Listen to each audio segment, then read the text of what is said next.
Pour moi, l'axe du monde symbolisait un peu l'unité entre les 4 points cardinaux.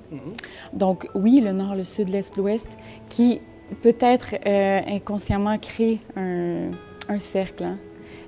Et oui, je pense que l'idée du concept derrière l'exposition que je présente à la Galerie Montcalm, c'était justement cette unité dans l'humanité, toute concentrée autour de la figure d'un arbre qui était très important pour des peuples dans les anciennes civilisations au Mexique, mais non seulement au Mexique, ailleurs dans le monde.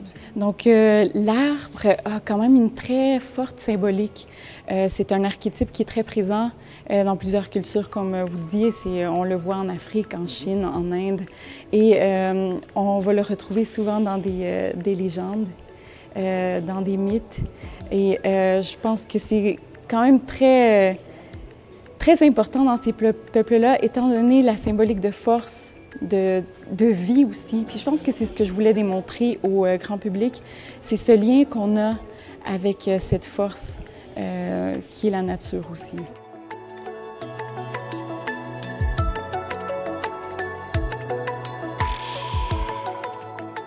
Ce qui est très fort dans les cultures, c'est justement cet imaginaire qu'on retrouve dans les légendes et dans les mythes. Et pour moi, c'était important d'aller peut-être montrer la beauté de ma culture, de la culture qui est du Mexique. Et depuis toute jeune, je pense qu'on grandit avec ces souvenirs-là, ce lien avec des légendes, avec des mythes qui sont à la base de la culture. Donc oui, il y a des choses qui me viennent en tête, parfois même quand on se promène dans les sites archéologiques.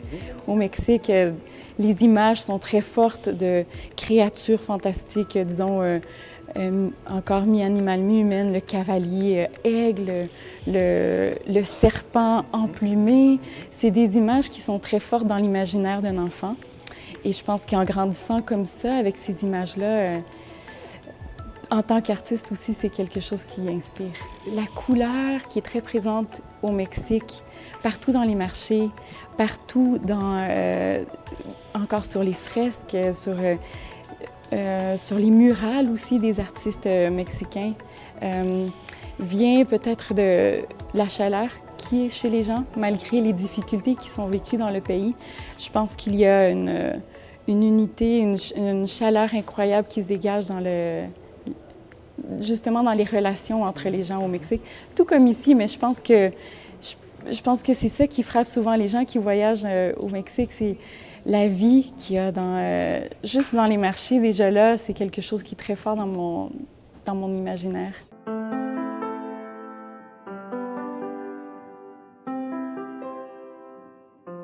En terminant mon bac à l'université, j'aimais beaucoup travailler la sculpture, mais également la peinture.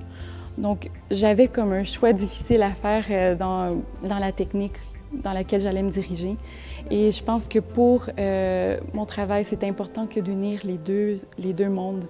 Et c'était tout un défi que de justement marier ces deux mondes-là sous une même surface. Et pour les tableaux qu'on voit ici, il y a quand même la présence du 3D qui était importante dans l'effet que ça allait faire sur le public. Donc, les têtes, souvent, qui ressortent du tableau, les têtes des créatures fantastiques qui vont chercher le public et qui les amènent dans le monde circulaire, comme un regard, une pupille, donc qui les transporte, en fait, dans ce monde coloré. Je voulais vraiment partager avec le public la beauté, la richesse du Mexique.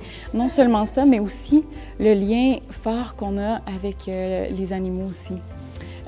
Tout comme ici, pour les premiers peuples ici, tout comme ailleurs au monde. Puis c'est quelque chose qui nous unit tous, cette connexion profonde qu'on a aussi avec notre instinct animal.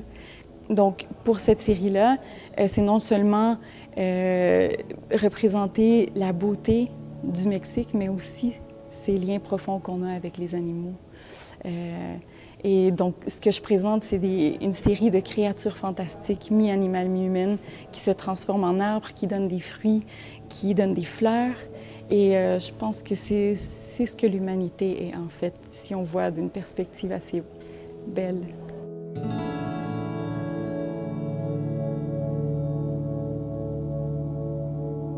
Donc l'exposition va être présentée jusqu'au 26 février et ensuite ça va être présenté à l'ATEU à Montréal pour un autre 3 mois.